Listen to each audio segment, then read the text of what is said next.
भूर्भुवः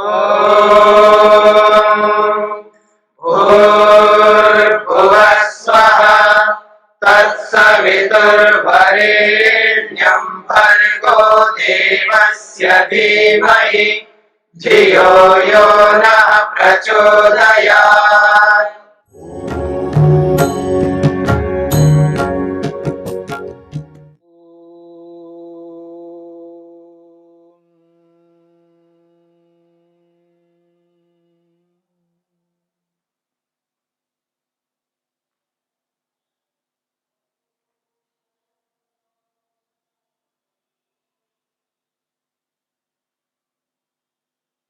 महर्षि पतंजलि ने, महर्षि वेदव्यास ने योग किस प्रकार का होता है, कितने प्रकार का योग होता है, इस बात को अथ योगानुशासनम योगश्चित्त वृत्ति निरोध इन दोनों सूत्रों में स्पष्ट किया था। अथ योगानुशासनम सूत्र में दो प्रकार का योग बताया, संप्रज्ञात योग और असंप्रज्ञात योग। इन दोनों प्रकार के योगों को पाने के लिए, इन दोनों प्रकार के योगों को पाने के लिए दो उपाय बताए। यानी मन को जब रोक लिया जाता है तो योग होता है, और मन को रोकने के दो उपाय, अभ्यास और वैराग्य। योगश्चित्त वृत्ति निरोधा, योगश्चित्त वृत्ति निरोधा, मन की वृत्तियों को, मन के व्यापारों को रोकना योग है। अब इन वृत्तियों को रोकना योग है, तो कैसे रोका जाए, वृत्तियों को कैसे रोका जाए? तो महर्षि पतंजलि ने दो उपाय बताए वृत्तियों को रोकने के, एक अभ्यास और दूसरा वैराग्य। इन दोनों उपायों से मन को रोका जाता है, मन के व्यापारों को, मन के विचारों को रोका जाता है। और मन के व्यापारों को, मन के विचारों को रोक लिया जाता है तो योग होता है। और वह योग दो प्रकार का है, एक संप्रज्ञात के नाम से और एक असंप्रज्ञात के नाम से। दो प्रकार का योग, संप्रज्ञात योग और असंप्रज्ञात योग। योग किसे कहते हैं, संक्षेप से महर्षि वेदव्यास ने स्पष्ट किया था पहले सूत्र में, अथ योगानुशासनम योगः इति समाधि। महर्षि वेदव्यास ने कहा है योग का अर्थ समाधि, और ये दो प्रकार का योग है, संप्रज्ञात योग और असंप्रज्ञात योग। यानी योग का अर्थ समाधि, तो संप्रज्ञात समाधि, असंप्रज्ञात समाधि के नाम से दो प्रकार की समाधियां हैं।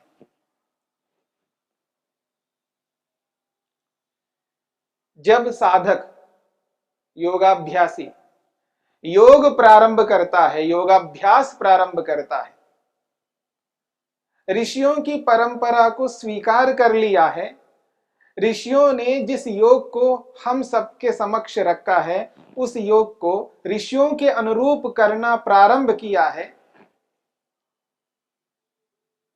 और मन के व्यापारों को, मन की वृत्तियों को रोकने का प्रयत्न किया है, और यत्न करते हुए अपने ज्ञान के स्तर को, अपनी जानकारी के स्तर को उच्च से उच्च स्तर बनाते हुए विवेक को प्राप्त किया, और विवेक को प्राप्त करके विवेक के माध्यम से उन पदार्थों को यथार्थ रूप से जान करके ग्रहण करने योग्य, प्राप्त करने योग्य को प्राप्त करने की चेष्टा की है, और त्याग करने योग्य पदार्थों को त्याग करने की चेष्टा की है। ग्रहण और त्याग को अपनाते हुए यानी वैराग्य को अपनाते हुए समाधि तक पहुंच जाता है। ये जो स्थिति है, ये जो प्रक्रिया है, इस प्रक्रिया के माध्यम से जब योगाभ्यासी समाधि तक पहुंचता है तो वो जो समाधि है वो समाधि दो प्रकार की है, एक संप्रज्ञात समाधि के नाम से और एक असंप्रज्ञात समाधि के नाम से। यहां पर 17वें सूत्र में महर्षि पतंजलि ने संप्रज्ञात समाधि की चर्चा की है। हमने अब तक 16 सूत्र पढ़े हैं। 16 सूत्रों के माध्यम से हमने एक प्रक्रिया को समझने का प्रयास किया। उस प्रक्रिया के माध्यम से जब इस स्थिति तक पहुंच गए हैं, अब समाधि का क्रम आया है कि ये जो समाधि है ये किस प्रकार की होती है। संप्रज्ञा समाधि को लेकर के महर्षि पतंजलि ने स्पष्ट किया है, संप्रज्ञा समाधि इस प्रकार की होती है।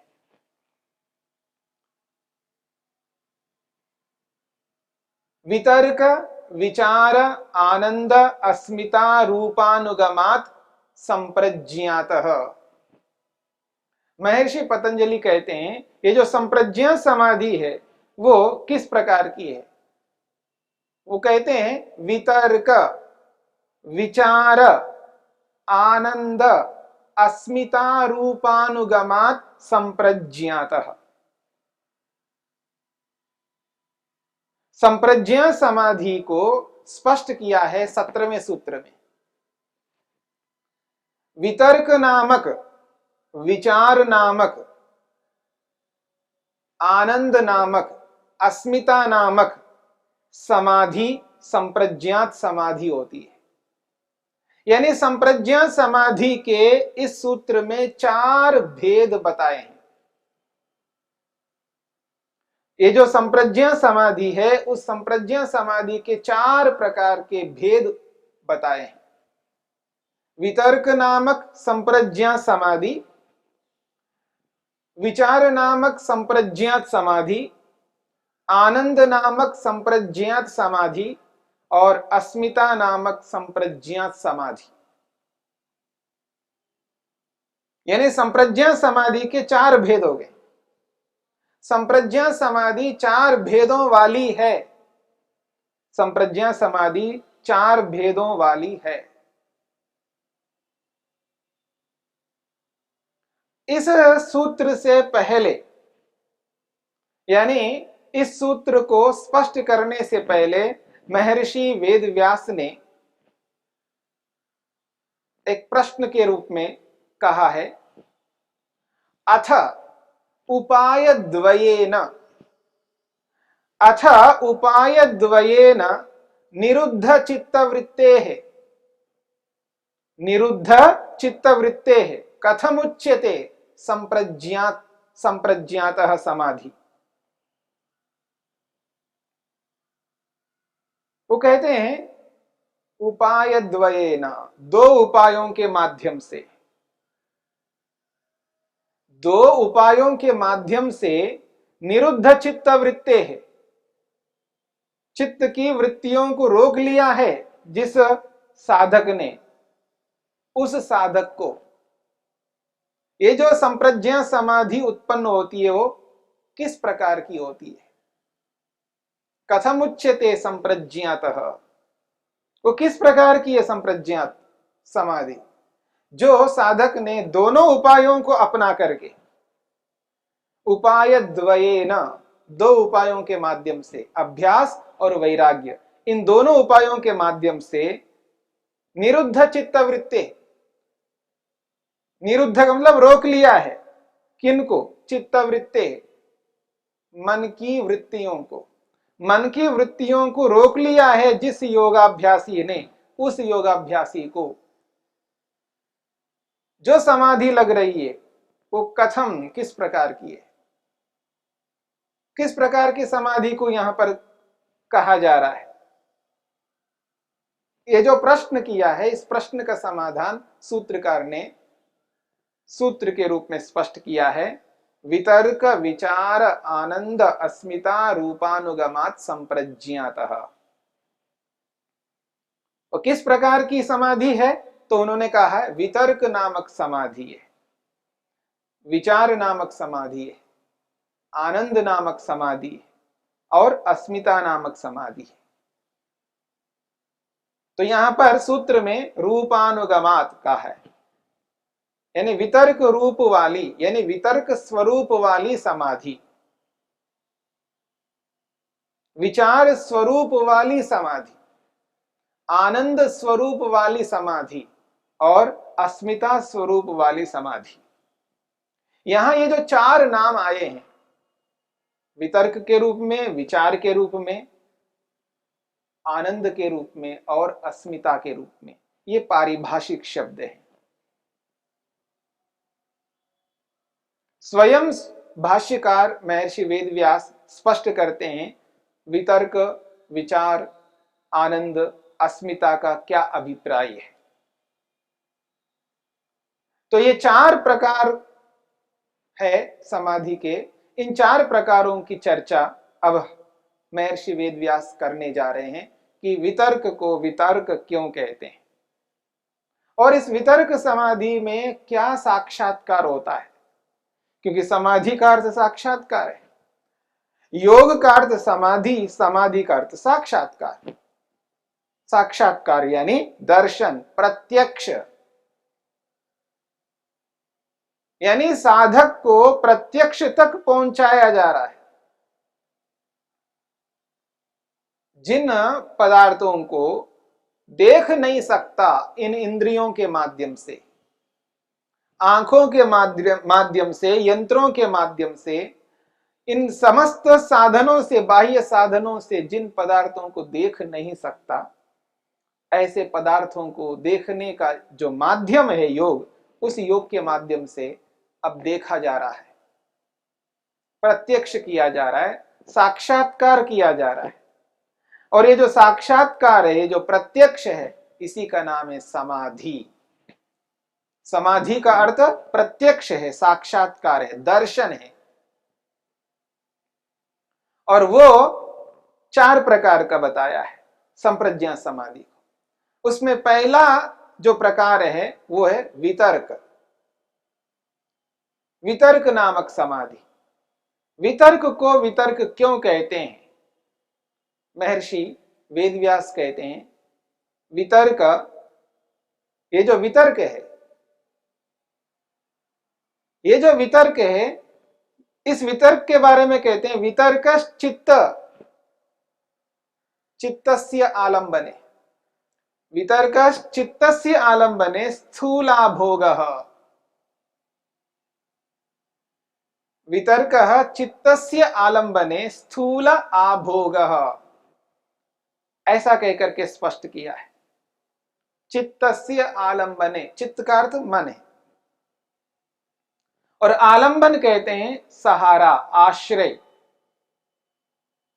क्योंकि ये जो समाधि लगेगी वो मन के आश्रय से, मन के सहयोग से लगेगी, इसलिए कहते हैं चित्तस्य आलंबने, चित्त के सहारे में, चित्त के आधार से।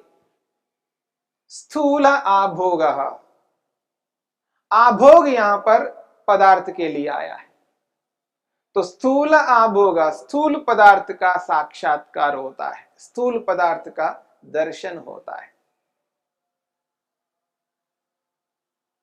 क्योंकि सृष्टि उत्पत्ति की जो प्रक्रिया है, उस प्रक्रिया में परमेश्वर ने जो अंतिम पदार्थ उत्पन्न किया है वो स्थूल भूतों को उत्पन्न किया है, जिनको हम पंच महाभूत कहते हैं।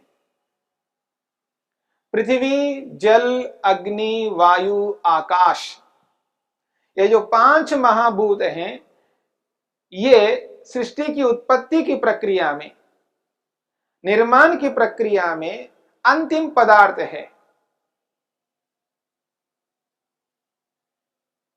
यानी इस पृथ्वी से नया कोई तत्व नहीं बनाया, केवल पृथ्वी से। हाँ, पांचों महाभूतों को मिला करके अलग अलग तत्व बनाए जो हमें दिखाई दे रहे।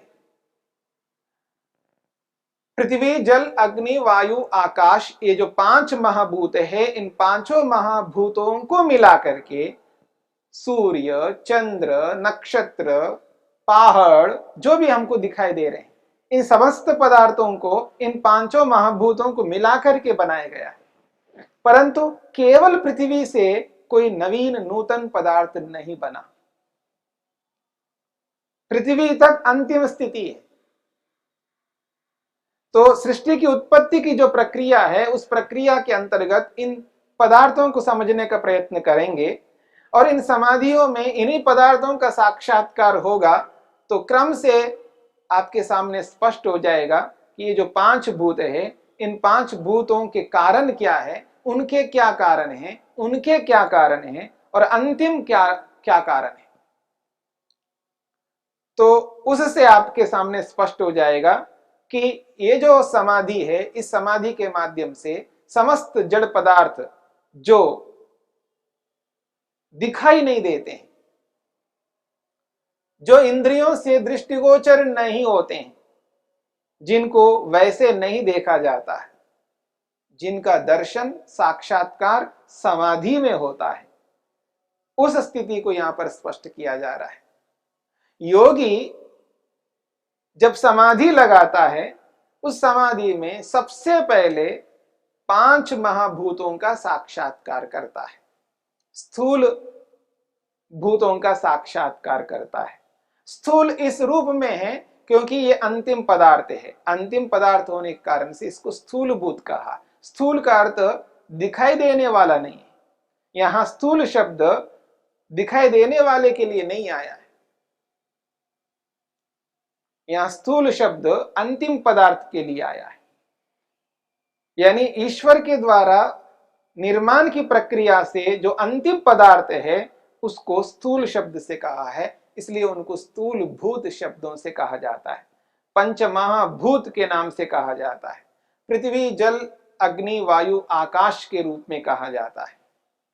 तो इन पांच महाभूतों का साक्षात्कार संप्रज्ञात समाधि में होता है और जिस समाधि में इन पांचों तत्वों का दर्शन होता है उसको वितर्क नामक समाधि से कहा है।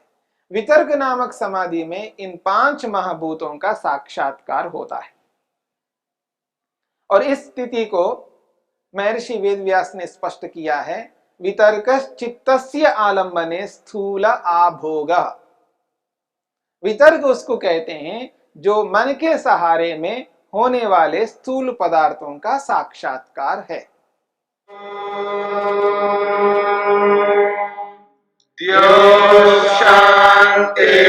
शांतिरंतरिक्षं शांति पृथिवी शांतिरापः शांतिरोषधयः शांति वनस्पतयः शांतिर्विश्वे देवाः शांतिर्ब्रह्म शांति सर्वं शांति शांतिरेव शांति क्षमा शांतिरेधि। ओम शांति शांति शांति।